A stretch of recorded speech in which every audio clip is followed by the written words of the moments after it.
नमस्कार, आप देख रहे हैं हल्ला बोल टीवी। मैं हूं दीपक शर्मा और पूरा बिहार इंतजार कर रहा है कि शंभू गर्ल्स हॉस्टल कांड की जांच अब सीबीआई को सौंपी गई है। सिफारिश बिहार सरकार ने कर दी है। अब क्या होगा, कैसे काम करेगी इस केस में सीबीआई, किसी को कुछ नहीं पता है, क्योंकि सीबीआई का काम करने का अपना तरीका है। वो कैसे काम शुरू करती है, किसी केस को कैसे अपने हाथ में लेती है, लेने का फैसला कैसे होता है कि सीबीआई लेगी या नहीं लेगी, फिर आगे इन्वेस्टिगेशन कैसे शुरू करती है, इस बारे में हमें बताएंगे सीबीआई में एसपी रह चुके बिहार के पूर्व डीजीपी अभयानंद। तो लोगों को यह बात पता है कि बिहार सरकार ने सीबीआई जांच की सिफारिश कर दी है।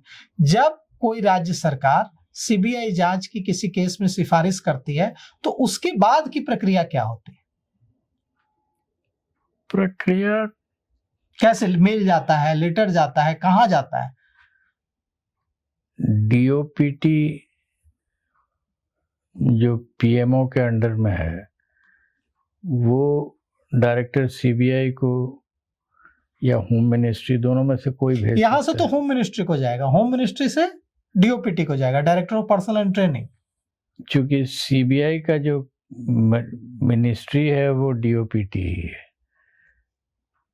एनीवे फाइनली वो आएगा डायरेक्टर सीबीआई के पास, डीओपीटी से आए या पीएमओ से आए, कहीं से उनके पास आएगा, सीबीआई डायरेक्टर के पास। सीबीआई डायरेक्टर के पास वो डिसाइड करते हैं कि उनके पास रिसोर्सेज है कि नहीं। सीबीआई कोई बहुत बड़ी संस्था नहीं है, वो रिसोर्सेज को अगर तय करें, ये भी कभी कभी डायरेक्टर सीबीआई लोग करते हैं कि जिस स्टेट का केस है उसी के डीजी से कहेंगे कि आपका केस है तो कुछ अपना आईओ दे दीजिए, तो आईओ मांगते भी हैं। हमने इसको देखा है, पुलिस पर्सनल मांगता है, police personal, ASI, head constable, SI, हो सकता है आईपीएस भी ऑफिसर मांग लें कि हमको दे दीजिए।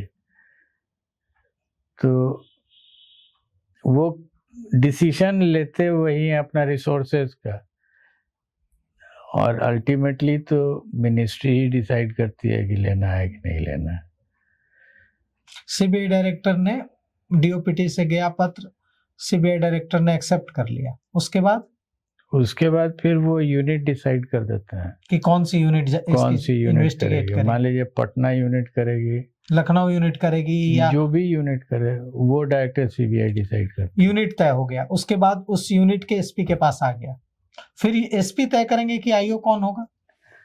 ऑब्वियसली आईओ तो एसपी ही तय करेगा। आईओ किस रैंक का ऑफिसर होता है? ज्यादातर इंस्पेक्टर या डिप्टी एसपी, एसआई लोग नहीं होते हैं नॉर्मली।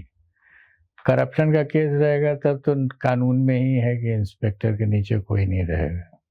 एसआईटी भी बन सकती है, सीबीआई एसआईटी भी बना सकती है, ग्रुप ऑफ ऑफिसर्स होंगे। फिर नॉर्मली ग्रुप अगर बनना होगा तो एसआईटी नाम नहीं देते हैं, अपने आप हो जाता है, उसमें कई ऑफिसर्स फिर इन्वॉल्व होंगे, और उसके बाद फिर वो पुलिस से पूरे हैंडओवर लेंगे, पूरा केस को ले लेंगे, एफआईआर दर्ज करेंगे।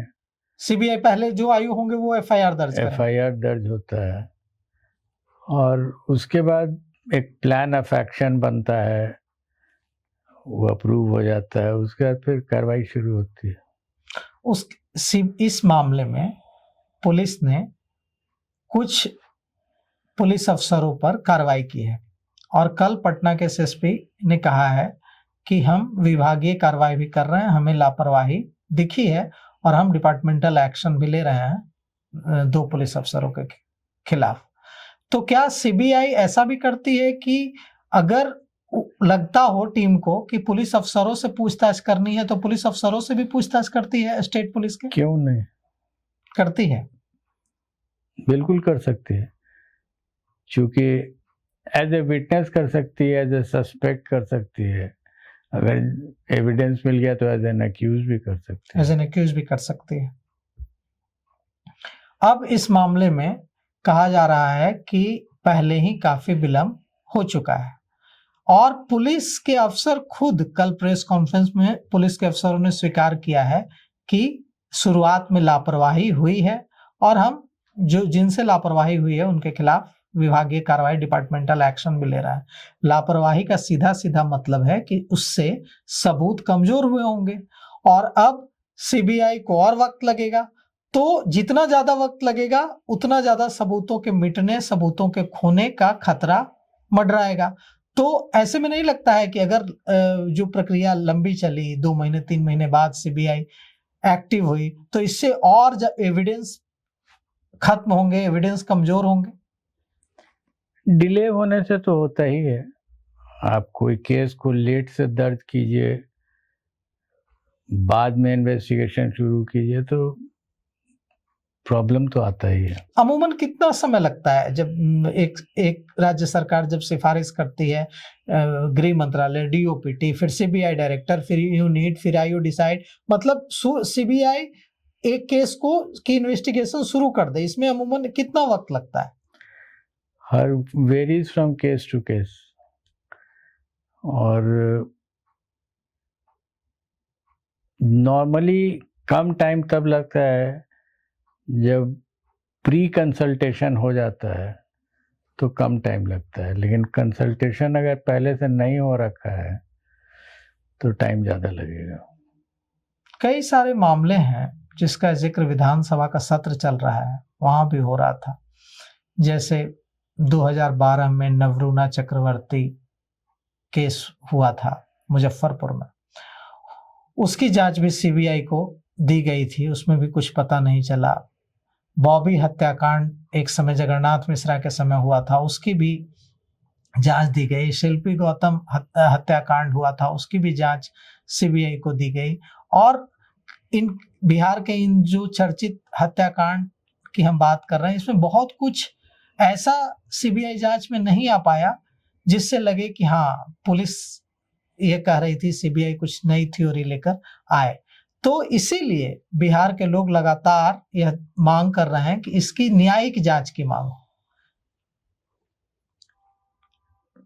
कोई भी जांच होगी, इन्वेस्टिगेशन तो पुलिस ही करेगी। वो कह रहे हैं कि किसी हाई कोर्ट या सुप्रीम कोर्ट के जज की निगरानी में जांच हो, मतलब न्यायिक जांच हो, ऐसी मांग हो रही है न्यायिक जांच की। ये भी बात सही है कि अगर न्यायिक जांच होती है तो एक कंट्रोल रहता है डायरेक्शन ऑफ इन्वेस्टिगेशन में।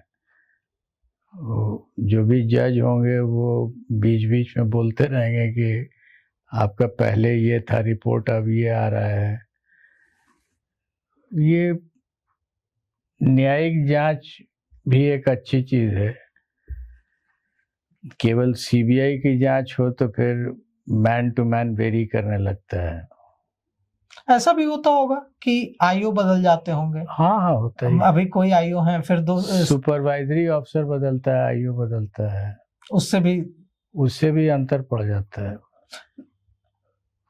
जिन मामलों की मैंने हत्याकांडों का जिक्र किया, नवरूणा और दूसरे, तो नवरूणा तो 2012 का, जहां तक मुझे याद है 2012 का केस है। उसमें भी उस जो छात्रा थी उसके घर के पास से किसी गड्ढे से उसकी हड्डियां मिली थी। सीबीआई को केस सौंपा गया, पता नहीं चल पाया कि क्या हुआ था उसके साथ। हम भी थोड़ा मीडिया से ही जाने थे इसको, हालांकि जिस समय घटना हुई थी उस समय मैं डीजीपी था और कोई पुलिस से फाइंडिंग नहीं मिल पाया, तो सीबीआई को दिया गया। सीबीआई को देने के बाद तो मैं निकल गया था वहां से। तो आई एम नॉट अवेयर कि क्या हुआ फाइनली, लेकिन इतना क्लियर है कि कोई बहुत क्लियर कट फाइंडिंग नहीं आया था।